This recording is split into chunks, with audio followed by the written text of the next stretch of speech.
నీకు ప్రతిపక్షం కూడా దక్కలేదంటే ఏంటి? నువ్వు దుర్మార్గం చేసావు. నువ్వు తమిళనాడు చూడు, అక్కడ ఒక పార్టీ గెలిచింది, ఇంకో పార్టీకి అపోజిషన్లో ఉంది. అంటే ఏంటి? ప్రజలు గెలిచిన పార్టీ బాగా చేసిందనో ఒక అభిమానంతో వేశారు. రెండో పార్టీకి వీళ్ళు చేయలేదనో లేదంటే సరిగ్గా పరిపాలన లేదనో అపోజిషన్కి ఇచ్చారు. నీ పరిస్థితి ఏంటి? ఇక్కడ నీకు 11 సీట్లు ఇస్తే నువ్వేదో ఎల్కేజీ పిల్లలు స్కూల్కి వెళ్ళేటప్పుడు మారం పెడతారు, ఆ చాక్లెట్ ఇస్తేనే వెళ్తా లేకపోతే వెళ్ళనని. అలాగే లీడర్ ఆఫ్ అపోజిషన్ స్టేటస్ ఇస్తేనే అసెంబ్లీకి వెళ్తా లేకపోతే వెళ్ళనని చెప్పి ఆ ఒక్కరోజు ప్రమాణ స్వీకారానికి వచ్చి వెళ్ళిపోయావు. అంటే నీ మొహం చూపించడం చేతకాక. నీకు వెన్నుపోటు పొడిచింది మేం కాదు, నీ ప్రజలే నీకు వెన్నుపోటు పొడిచారు. నీకేదో అంత పర్సంటేజ్ ఓట్లు వచ్చినాయి అనుకుంటే అది వేరే విషయం. ఎప్పుడు రాజకీయంలో ప్రజలు ఎవరికి అధికారం ఇస్తున్నారనే ప్రమాణంగా తీసుకోవాలి తప్ప దాన్ని వెన్నుపోటుగా భావించే నీలాంటి రాజకీయ నాయకులు బహుశా మరి నువ్వు చరిత్రహీనుడిగా మిగిలిపోతావు. మిస్టర్ జగన్మోహన్ రెడ్డి, ఏంటి నీ ఎలిగేషను? అది చేయలేదు, ఇది చేయలేదు, మోసం చేశారు. మోసం ఎవరు చేశారు? అసలు నీ దుర్మార్గం ఎలా ప్రారంభమైంది? నువ్వు రాగానే ప్రజావేదిక పగలగొట్టావు. అది కాలువగట్లు ఉంది, ఆ రూల్స్కి విరుద్ధంగా కట్టారని చెప్పి పగలగొట్టావు. అసలు ఎంత దుర్మార్గం అది?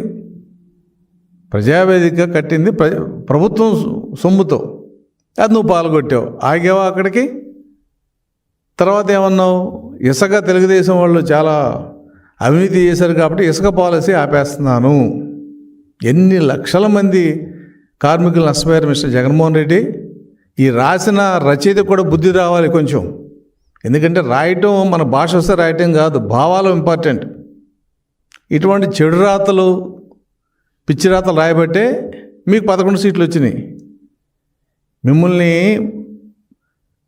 స్కీములు ఇవ్వలేదని, మీ పరిపాలనలో లోట్లు ఉన్నాయని చెప్పి ప్రజలు మీకు 11 సీట్లు ఇవ్వలా. మీరు దుర్మార్గులని 11 సీట్లు ఇచ్చారు. అది మీరు గమనించుకోవాలి. వెన్నుపోటు పొడిచింది చంద్రబాబు నాయుడు కాదు, ఆంధ్రప్రదేశ్ ప్రజలు ఓటనే కత్తితో నిన్ను పొడిచి చంపకుండా 11 సీట్లు ఇచ్చారు. ఇది అచ్చంగా నీ భాషలో చెప్పాలంటే, మేమైతే దాన్ని వేరే భాషలో చెప్పుకుంటాం.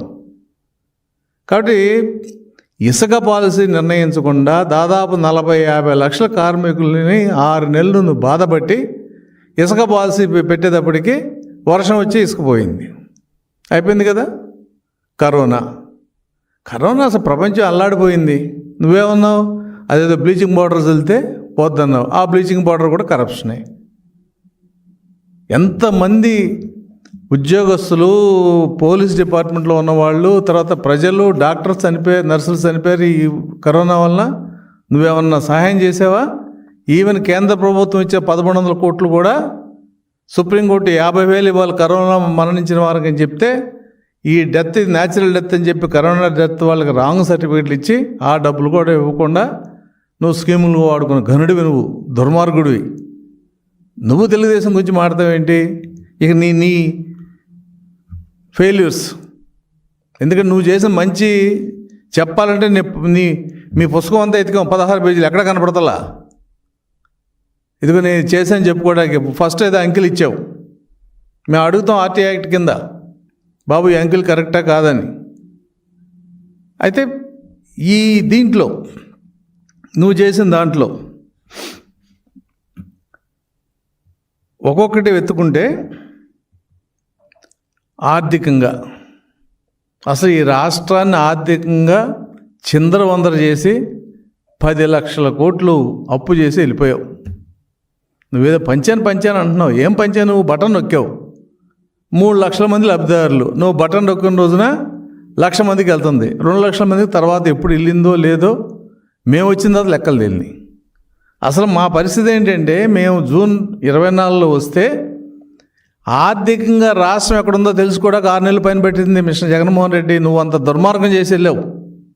దుర్మార్గంలో తెలియగలడు అంతవరకు ఒప్పుకోవచ్చాము. బహుశా ఆర్థిక విధ్వంసం అనేది ఈ రాష్ట్రంలో, భారతదేశం పుట్టిన తర్వాత ఏ రాష్ట్రం జరగల. నువ్వు అది ఇచ్చాను అంటున్నావు. 2.26 లక్షల కోట్లు బాకీలు పెట్టేళ్ళావు.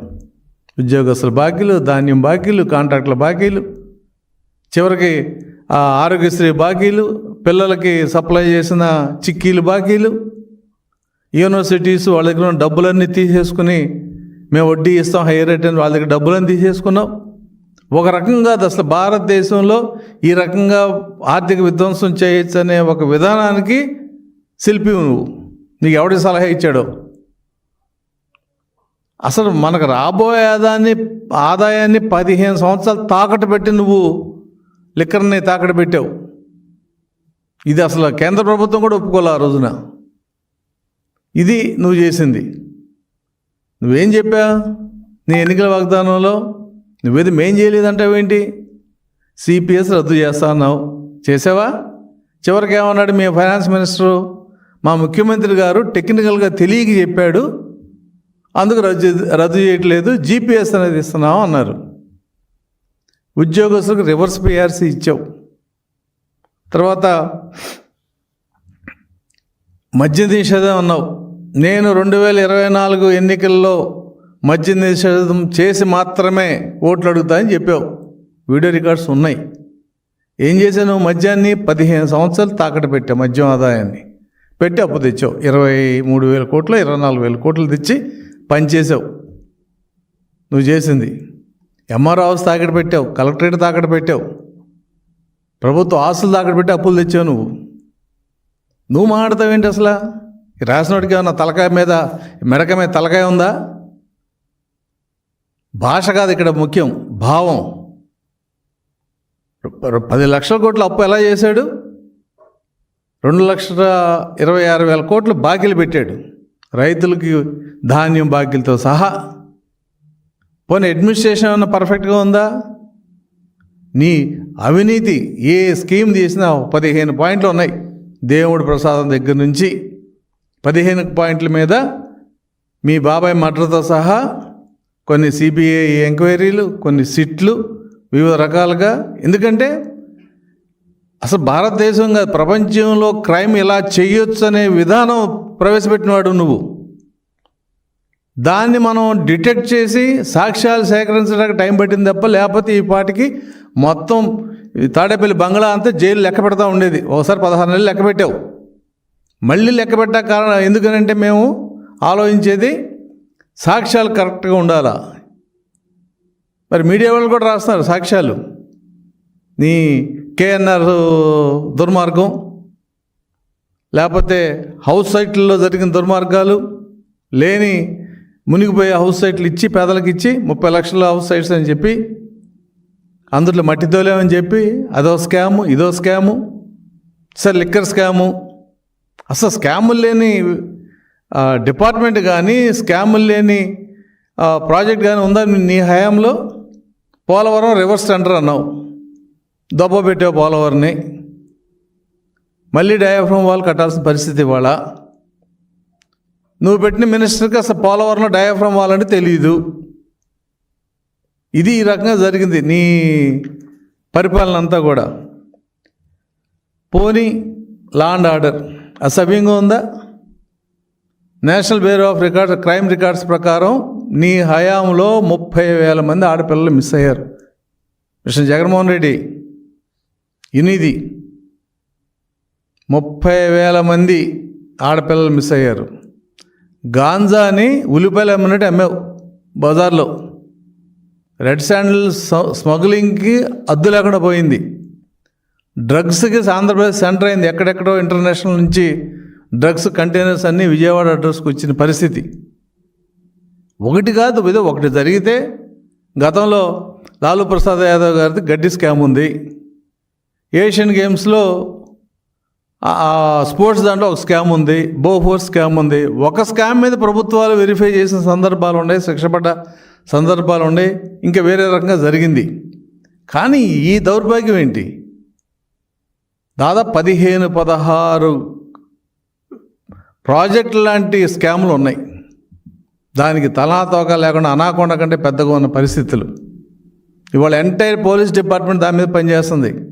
దేవుని కూడా నువ్వు వదిలిపెట్టలా, నెయ్యి స్కామ్తో సహా. ఇదిగో ఇది చేశాడు జగన్మోహన్ రెడ్డి, అది స్కాము లేకుండా జరిగింది. 108 వెహికల్ కానించి, ట్యాబులు కానించి, చిక్కీలు కానించి, ఇంత చేసి నువ్వు మేము వెనుపోటు పొడిచామంటావేంటి? ప్రజలు నీకు వెనుపోటు పొడిచారు. ఎందుకని? నువ్వు దుర్మార్గుడు కాబట్టి. రాముడు కూడా వాళ్ళని ఎలా చంపాడు? చెట్టు చాటు నుంచి చంపాడు. ఎందుకని? ఒక వజ్రాన్ని ఇంకో వజ్రంతో కొయ్యాలి. అతను దుర్మార్గం చేశాడు కాబట్టి ఇంకో దుర్మార్గంతో దాన్ని బ్యాలెన్స్ చేయాలి.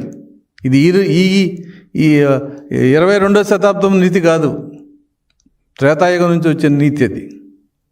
కాబట్టి నువ్వు చేసిన దుర్మార్గాలకి ప్రజలు బుద్ధి చెప్పారు. అది నువ్వు వెనుపోటని పెట్టుకుంటే నీ ఇష్టం. ప్రజల ఓటుని వాళ్ళు సవ్యంగా వాడుకున్నారు. నువ్వు ఓడిపోయిన సింపతి మీ క్యాడర్కే లేదు. ఎందుకంటే ఎవరికాడికి భయం, ఈ స్కామ్లో ఇరికిస్తాడేమో అని. ఐఏఎస్ ఆఫీసర్లు అరెస్ట్ అయ్యారు. ఎవడో అక్కడెక్కడో ఒక నత్వాని అని ఆ అమ్మాయిని, దాంట్లో ఐపీఎస్ ఆఫీసర్లు వెళ్ళారు అరెస్ట్ చేయటానికి, ఎవరిని ఇంకోటి రక్షించడానికి. అసలు ఏదైనా ఒక విషయం ఉంటే, ఒక విషయంలో స్కామ్ ఉంటే ప్రభుత్వం దాన్ని చేస్తుంది. ఇవాళ పోలీస్ డిపార్ట్మెంట్ మొత్తం కూడా ఈ స్కామ్ మీద పనిచేస్తుంది. మిస్టర్ జగన్మోహన్ రెడ్డి, నువ్వు పోలీసుని బెదిరిస్తున్నావు. నేను వస్తాయని, నువ్వు వచ్చేలేదు పోయేది లేదు, అది కూడా చెప్తున్నావు. ఎందుకంటే ప్రజలు ఇవాళ నువ్వు వెళ్తే నేను చూడటానికి రావచ్చు, కానీ నీకు ఓటేయరు. నీ మీటింగ్లు కూడా బ్రహ్మాండం జరిగినాయి 2024లో. ఓటేయలా. ఎందుకని? ప్రజలకి ఒక రకమైన భావన ఉంటుంది లోపల. అది ఎలక్షన్ రోజు కూడా చెప్పలా, ఎవరు చెప్పలా. సర్వే రిపోర్ట్లు, నీ సర్వే రిపోర్ట్లు చూసుకున్నావు కదా. నీ సర్వే రిపోర్ట్లో నీకు ఎన్ని సీట్లు వచ్చినాయి, ప్రజలు ఎన్ని సీట్లు ఇచ్చారు. అలాగే ఈ లా అండ్ ఆర్డర్ విషయంలో గంజాయి, అసలు భారతదేశం ప్రపంచంలో రెడ్ శాండిల్ ఎక్కడ దొరికినా అది మన చిత్తూరు అడవులదే. అది జియోగ్రాఫిక్ ఐడెంటిటీ కూడా ఉంది దానికి. కానీ గంజాయి కూడా ఇదే పరిస్థితి. భారతదేశం ఎక్కడ గంజాయి పట్టుకున్నా ఆంధ్రప్రదేశ్ నుంచి వచ్చిన గంజాయే. ఇష్టం వచ్చినట్టు విచ్చలవిడిగా అరకు వ్యాలీలో గంజాయి పెంచి స్కూళ్ళ దగ్గర గంజాయి అలవాటు చేసి యువతనంతా నాశనం చేసే ప్రయత్నం. అటు చీప్ లిక్కర్తో పాటు గంజాయి, సొసైటీ మొత్తం నాశనం అయిపోయింది. ఒకటే నువ్వు చేసింది. చెప్పుకుంటూ పోతే సినిమా వచ్చింది, 4 గంటల సినిమా, అది చాలదు. ఇవాళ అన్నీ చేసి నువ్వు ఏదో నీ చేతిలో డబ్బులు ఉన్నాయి, నీకు రాసే కొంతమంది ఎదవలు ఉన్నారు కాబట్టి ఒక పుస్తకం వేసేసి చంద్రబాబు వెన్నుపోటు అంటే, 2 సంవత్సరాల కింద చంద్రబాబు ఎవరిని వెన్నుపోటు పోసారు? నువ్వు నీ కుటుంబ సభ్యులు నీ బాబాయిని చంపించారని ఉంటే సిబిఐ అడిగి, మళ్ళీ సిబిఐ కాదని నీ చెల్లెలు రోడ్డు మీద తిరుగుతూ సిబిఐ ఎంక్వైరీ చేయించుకుంటే ఇవాళ అది ఒక షేప్కి వచ్చింది.